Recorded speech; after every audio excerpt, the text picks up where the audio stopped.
ஹரே கிருஷ்ணா. ஓம் நமோ பகவத்தே வாசுதேவாய. ஹரே கிருஷ்ணா. ஸ்ரீமத் பகவத்கீதை அத்தியாயம் 2.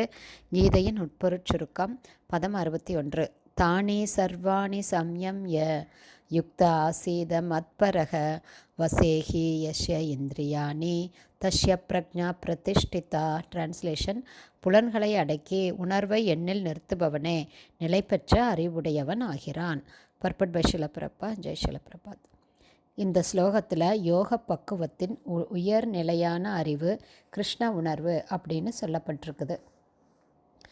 நம்மளுடைய புலன்களை பகவான் கிருஷ்ணருடைய சேவையில் ஈடுபடுத்தாவிட்டால் புலனடக்கம் அப்படிங்கிறது சாத்தியமே இல்லை அப்படின்னு பகவான் சொல்கிறாரு.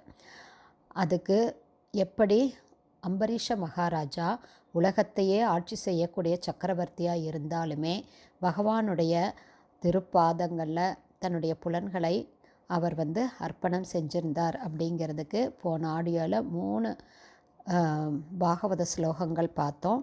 அந்த ஸ்லோகங்களுடைய விளக்க உரையை இப்போ பார்க்கலாம்.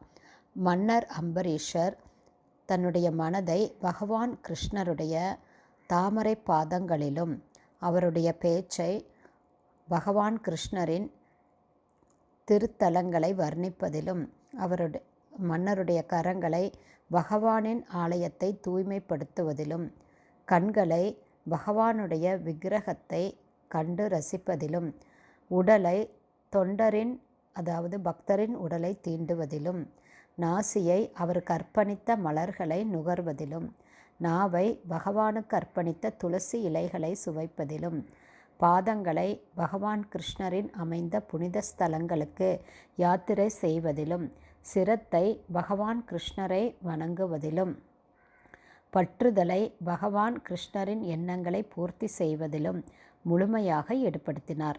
இந்த குணங்கள் தான் இறைவனின் மத்பர பக்தனாக ஆவதற்கு அவரை தகுதியுடையவர் ஆக்கியது. அதாவது மத்பர அப்படிங்கிற சொல் இங்கே கவனிக்கப்பட வேண்டியது. மத்பரனாவது எப்படி அப்படிங்கிறத அம்பரீஷருடைய வாழ்க்கையிலிருந்து நாம் தெரிஞ்சுக்கலாம்.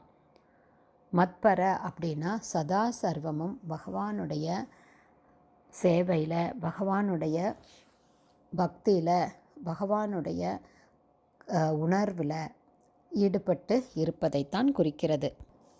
எப்படி பக்தி செய்வது அப்படிங்கிறத மன்னர் அம்பரீஷர் சக்கரவர்த்தியான மன்னருடைய இந்த அம்பரீஷ மகாராஜாவின் வாழ்க்கையிலிருந்து நாம் தெரிஞ்சுக்கிட்டு பகவானுக்கு சேவை செய்வது தான் நம்மளுடைய கடமை அப்படிங்கிறத புரிஞ்சுக்கணும். ஹரி போல்.